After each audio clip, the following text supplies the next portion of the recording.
Hello students, welcome back to my YouTube channel. तो आज हम इस वीडियो में ब्रीदिंग एंड गैसेस एक्सचेंज के बारे में बात करेंगे। तो पहला ब्रीदिंग। ब्रीदिंग जो एक फिजियोलॉजिकल प्रोसेस है, इसमें होता है कि inhalation of O2 and exhalation of CO2। इस प्रोसेस को हम लोग ब्रीदिंग बोलते हैं। और रेस्पिरेशन जो इसी से मिलता जुलता टर्म लोग जनरल टर्म में यूज कर लेते हैं, बट रेस्पिरेशन जो होता है in order to obtain the energy by break down of food with the help of this oxygen. So इसलिए हम लोग दोनों को जनरली, क्योंकि इसमें ऑक्सीजन की नीड होती है, तो जनरल टर्म में हम लोग रेस्पिरेशन को भी ब्रीदिंग यूज कर लेते हैं। बट ये डिफरेंट है। रेस्पिरेशन जो है वो एनारोबिक और एरोबिक दोनों तरीके का होता है। एनारोबिक में ओनली 2 ATP बनता है, एब्सेंस ऑफ ऑक्सीजन में होता है, मसल्स के अंदर होता है, ग्लूकोज से 2 पाइरुवेट बनता है और फिर वो लैक्टिक एसिड में कन्वर्ट हो जाता है, जिसके कारण हमें फटीग का फील होता है लैक्टिक एसिड फॉर्मेशन के कारण। यही ईस्ट के अंदर ग्लूकोज से 2 पाइरुवेट बनता है और फिर इथेनॉल और CO2 में कन्वर्ट हो जाता है, तो वहां पे फर्मेंटेशन की प्रोसेस होती है। एरोबिक में बात करें तो ये ऑक्सीजन की प्रेजेंस में होता है, ग्लाइकोलाइसिस होता है, 2 पाइरुवेट से लिंक रिएक्शन के थ्रू एसिटाइल कोएंजाइम में बन जाता है, फिर क्रेब्स साइकिल, ETS और ऑक्सीडेटिव फॉस्फोराइलेशन। इन सारे प्रोसेस के होने के बाद जो ग्लूकोज मॉलिक्यूल है वो CO2 H2 और एनर्जी में कन्वर्ट हो जाता है। नेक्स्ट बात करेंगे रेस्पिरेटरी ऑर्गन। रेस्पिरेटरी ऑर्गन सबसे पहला है क्यूटेनियस सरफेस। और जो सरफेस के थ्रू रेस्पायर करते हैं, फॉर एग्जांपल इन फ्रॉग, तो what are the condition that must be surface has? तो मॉइस्ट, पहला मॉइस्ट होना चाहिए, सरफेस एरिया ज्यादा होना चाहिए, थिन लेयर होना चाहिए and large number of blood vessels होना चाहिए ताकि ऑक्सीजन पूरे बॉडी में डिफ्यूज हो सके। ट्रेकिया जो होता है इंसेक्ट के अंदर होता है, और गिल्स से जो रेस्पिरेशन जो फिशेस करते हैं वो ब्रैंकियल रेस्पिरेशन बोलते हैं। लंग्स से जो रेस्पायर करते हैं जैसे हम लोग, और हायर वर्टिब्रेट्स रेस्पिरेशन बोलते हैं। बुक गिल्स जो होते हैं वो मोलस्का के अंदर होते हैं। बुक लंग्स जो होते हैं वो स्कॉर्पियो के अंदर होते हैं। अब आते हैं ह्यूमन रेस्पिरेशन, जो हमारा मेन चैप्टर है। तो रेस्पिरेटरी ट्रैक्ट, तो ये स्टार्ट होता है external nostrils, nasal chamber, nasopharynx, larynx, trachea, bronchi, primary secondary and tertiary bronchiole, जिसको हम लोग टर्मिनल ब्रोंक्यूल बोलते हैं, फिर एल्वियोलाई। तो ये रेस्पिरेटरी ट्रैक्ट है। अब ये 2 एरो क्यों है? क्योंकि एक से ऑक्सीजन आ रही है, दूसरे से CO2 पास हो रही है। लैरिंग्स क्या है? लैरिंग्स वॉइस बॉक्स बोलते हैं, एडम सेपल बोलते हैं मेल के अंदर। ये 3 कार्टिलेज से मिलकर बना होता है, थायराइड, क्रिकोइड और एरेटिनॉइड। थायराइड कार्टिलेज होता है लार्जेस्ट होता है, और क्रिकोइड जो होता है वो मीडियम होता है, और एरेटिनॉइड सबसे स्मॉलेस्ट होता है। थायराइड एक होता है, क्रिकोइड भी एक ही होता है, एरेटिनॉइड जो होते हैं वो 2 नंबर में होता है। ट्रेकिया जो है सीलिएटेड एपिथेलियम होता है, ट्रेकिया में सीलिया होते हैं क्योंकि जो डस्ट पार्टिकल जो है सीलिया ट्रैप कर लेती है।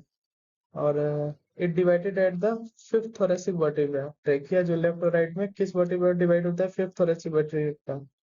External to terminal bronchiole conduction zone बोलते हैं। External nostril to terminal bronchiole क्या बोलते हैं? Conduction zone. इस जोन में एयर का एक्सचेंज नहीं होता। ये मेनली क्या करता है कि एयर को ह्यूमिडिफाई करता है, क्लीन करता है, और उसका जो टेम्परेचर है बॉडी टेम्परेचर तक लेके आता है एयर का। तो ये फंक्शन होता है कंडक्शन जोन का। और जो एक्सचेंज होता है वो एल्वियोलाई एंड इट्स ट्यूब्यूल, इसलिए इसको एक्सचेंज जोन बोलते हैं। नेक्स्ट है रेट ऑफ डिफ्यूजन। अब डिफ्यूजन हो रहा है क्योंकि एल्वियोलाई के थ्रू एयर का डिफ्यूजन होता है, तो वो डिफ्यूजन प्रोसेस जो है किस चीज पर डिपेंड करता है? तो पहला solubility of gas, thickness of membrane, pressure gradient. तो जो डिफ्यूजन लेयर है उसमें 3 मेम्ब्रेन होते हैं, पहला ब्लड वेसल्स, फिर बेसमेंट मेम्ब्रेन, फिर न्यूमोसाइट्स। न्यूमोसाइट्स क्या होते हैं? जो एपिथेलियल सेल्स होती हैं एल्वियोलाई के अंदर, उनको हम लोग न्यूमोसाइट्स बोलते हैं। तो ये 3 होती है, 3 लेयर की बनी होती है। तो ये पूरी डायग्राम देके और पूछा जा सकती है। बाहरी वाला जो है ये ब्लड वेसल्स है, ये RBCs है, और ये बेसमेंट मेम्ब्रेन है, और ये अंदर वाला न्यूमोसाइट्स है। फिर आते हैं, एक टेबल दिया हुआ है NCERT में जो प्रेशर ग्रेडियंट को शो करता है। जैसे कि ये O2 है, O2 का एयर में 159 mm ऑफ Hg प्रेशर होता है, एल्वियोलाई के अंदर 104 होता है। फिर जैसे जैसे अंदर आते हैं डीऑक्सीजनेटेड में 40 होता है, और ऑक्सीजनेटेड में 95 होता है, टिश्यू का भी 40 होता है, और CO2 का 0.3 होता है, और एल्वियोलाई में 40 होता है, और डीऑक्सीजनेटेड 95, ऑक्सीजनेशन 40 और टिश्यू 45। तो इसी प्रेशर ग्रेडियंट के कारण ही जो ऑक्सीजन है या फिर जो CO2 है वो फ्लो करती है पूरे बॉडी ऑर्गन्स में। तो आइए ब्रीदिंग के मैकेनिज्म देखते हैं। तो इंस्पिरेशन, अब इंस्पिरेशन कब होता है? जब इंट्रा पल्मोनरी प्रेशर जो है वो ज्यादा हो जाता है, सॉरी कम हो जाता है एटमॉस्फेरिक प्रेशर से। यानी कि इंट्रा पल्मोनरी प्रेशर कम है और एटमॉस्फेरिक ज्यादा है। हायर प्रेशर से लोअर प्रेशर की तरफ आएगा ये एयर, तो बाहर का प्रेशर ज्यादा अंदर का प्रेशर कम है, तो इसलिए बाहर से एयर अंदर आ जाती है। अब ये कम होता क्यों है प्रेशर, मतलब प्रेशर यहाँ कम क्यों है? क्योंकि इसका वॉल्यूम बढ़ जाता है due to increase in volume intra pulmonary volume. अब इंट्रा पल्मोनरी वॉल्यूम बढ़ता कैसे है? तो जो डायफ्राम है और ईआईसीएम यानी कि एक्सटर्नल इंटरकोस्टल मसल, जो रिब्स के बीच में मसल्स होती हैं, उनमें क्या होता है, डायफ्राम जो ऐसे नॉर्मल शेप ऐसे होता है, बट ये जब कॉन्ट्रैक्ट होता है तो ये फ्लैट हो जाता है। और ये जो रिब्स हैं ये अपवर्ड एंड आउटवर्ड हो जाती हैं, अपवर्ड एंड आउटवर्ड, तो जिसके कारण जो हमारा ये कैविटी है और इसका वॉल्यूम बढ़ जाता है, और वॉल्यूम बढ़ जाता है तो प्रेशर कम हो जाता है, प्रेशर कम हो जाता है तो बाहर से एयर अंदर की तरफ आ जाती है। ठीक एक्सपायरेशन में इसका उल्टा हो जाता है। अब इंट्रा पल्मोनरी प्रेशर ज्यादा होता है, प्रेशर ज्यादा होता है क्योंकि वॉल्यूम कम हो जाता है, तो अंदर प्रेशर बढ़ गया तो फिर अंदर से बाहर एयर चली जाती है, उस टाइम ईआईसीएम और डायफ्राम रिलैक्स होते हैं। तो ये प्रोसेस चलता है एक्सपायरेशन और इंस्पिरेशन में।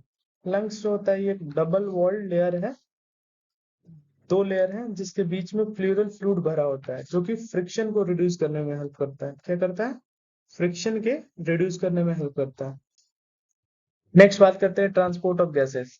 तो ट्रांसपोर्ट ऑफ गैसेस मतलब CO2 और ऑक्सीजन का ट्रांसपोर्ट कैसे होता है पूरे बॉडी में? तो एक है right shift and left shift. तो राइट शिफ्ट यानी कि O2 का एफिनिटी कम हो गया हीमोग्लोबिन का नाम, तो ये राइट शिफ्ट होता है कर, उसको डिसोसिएशन बोलते हैं। O2 अगर बढ़ गया तो एफिनिटी टुवर्ड्स हीमोग्लोबिन बढ़ गया, तो उसको एसोसिएशन कर्व बोलते हैं। अब ये जो ऑक्सीजन डिसोसिएशन कर्व होता है ये सिग्मोइड शेप का होता है। मैंने आपसे कंडीशन पूछी जाती है कि किस कंडीशन में लेफ्ट शिफ्ट होगा राइट शिफ्ट होगा, यानी कि राइट शिफ्ट होगा यानी कि ब्रेक होगा, डिसोशिएट होगा। तो जब PO2 और पीएच कम रहे तब डिसोसिएशन होता है। ये याद रखिएगा, ये दो ही जो है कम होने चाहिए, बाकी सब ज्यादा हो। PO2 और पीएच कम हो और PCO2 ज्यादा, टेम्परेचर ज्यादा, CO2 ज्यादा, और जितना भी सारा जो फैक्टर है जो इसको इफेक्ट करता है वो सारे ज्यादा होने चाहिए, बट PO2 और पीएच कम होने चाहिए। तो इस कंडीशन में डिसोसिएशन होता है। यही बात कर रहे हैं एसोसिएशन, तो इसका ठीक उल्टा है, यानी कि PO2 और पीएच ज्यादा होगा और बाकी सारे कम होंगे, तब एसोसिएशन यानी कि लेफ्ट शिफ्ट होगा। अब एसोसिएशन वाली कंडीशन एल्वेलाई में देखी जाती है, और डिसोसिएशन वाली कंडीशन जब हम एक्सरसाइज करते हैं तब देखी जाती है। नेक्स्ट बात करते हैं ऑक्सीजन ट्रांसपोर्ट। ऑक्सीजन ट्रांसपोर्ट यानी कि 97% जो ऑक्सीजन है आरबीसी के थ्रू ट्रांसपोर्ट होती है और 3% प्लाज्मा में के थ्रू ट्रांसपोर्ट होती है। वहीं CO2 20 to 25% आरबीसी के थ्रू, 7% डिजोल्व प्लाज्मा और 70% बाइकार्बोनेट। यानी कि अगर पूछा जाए कि मैक्सिमम CO2 ट्रांसफर्ड है तो आंसर होगा बाइकार्बोनेट। तो यहाँ आपको कुछ फेनोमेना देखने को मिलते हैं, जैसे हैम्बर्ग्स फेनोमेना। हैम्बर्ग फेनोमेना जो है जिसको क्लोराइड शिफ्ट भी बोलते हैं, इसमें होता क्या है कि exchange of bicarbonate and chloride ion, bicarbonate और क्लोराइड आयन का एक्सचेंज होता है किसके? आरबीसी मेम्ब्रेन के अक्रॉस में। तो इस इफेक्ट को बोलते हैं ट्रांसपोर्ट करने के लिए, इस इफेक्ट को बोलते हैं हैम्बर्गर फेनोमेना या फिर क्लोराइड शिफ्ट। तो ये आपको याद रखना है, ये होता कहाँ है? तो ये आरबीसी मेम्ब्रेन के अक्रॉस में होता है। दूसरा आता है हेल्डन इफेक्ट। हेल्डन इफेक्ट जो होता है वो कैपिलरीज होता है, लंग्स की कैपिलरीज के अंदर। फिर dissociation of CO2 from haemoglobin, CO2 plus amino group carb amino haemoglobin बनता है, और क्लोराइड कम हो जाता है वेन्स में और आर्टरीज में ज्यादा हो जाएगा। तो ये इफेक्ट बोलते हैं हेल्डन इफेक्ट। क्या बोलते हैं? हेल्डन इफेक्ट। अब आइए 100 ml जो ब्लड है वो 20 ml ऑक्सीजन कैरी करता है।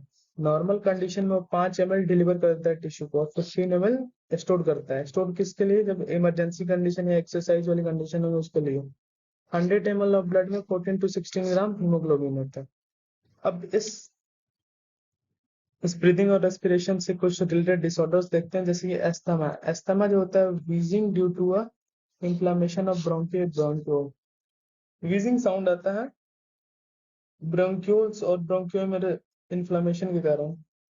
एम्फाइसीमा, एम्फाइसीमा जो है क्रोनिक डिसऑर्डर है जो एल्वियोलर वॉल डैमेज हो जाती है, जिसके कारण रेस्पिरेटरी सरफेस कम हो जाता है, यानी कि अल्वोलाई जितने पहले थे उससे कम हो जाते हैं। ये होता है क्योंकि मेनली सिगरेट स्मोकिंग इसका रीजन होता है एम्फाइसीमा का। तो अब रेस्पिरेटरी सरफेस डिक्रीज करेगी तो रेस्पिरेशन भी कम होगा। फिर ऑक्यूपेशनल डिसऑर्डर, जैसे कि जो लोग माइनिंग या स्टोन ब्रेकिंग में काम करते हैं तो उनमें लॉन्ग एक्सपोजर के कारण इन्फ्लामेशन हो जाता है, जो लंग फाइब्रोसिस हो जाता है, जिससे लंग्स डैमेज हो जाते हैं। सो ये था breathing and exchange of gases. So next video जो होगा बॉडी फ्लूइड एंड सर्कुलेशन पे होगा। सो थैंक्स फॉर वाचिंग, और नेक्स्ट वीडियो का वेट करें क्योंकि ज़्यादा टाइम नहीं बचा है, तो शॉर्ट शॉर्ट वीडियो में अपलोड कर रहा हूँ ताकि रिवीजन करने में इजी हो सके। Thank you, keep share, like and subscribe.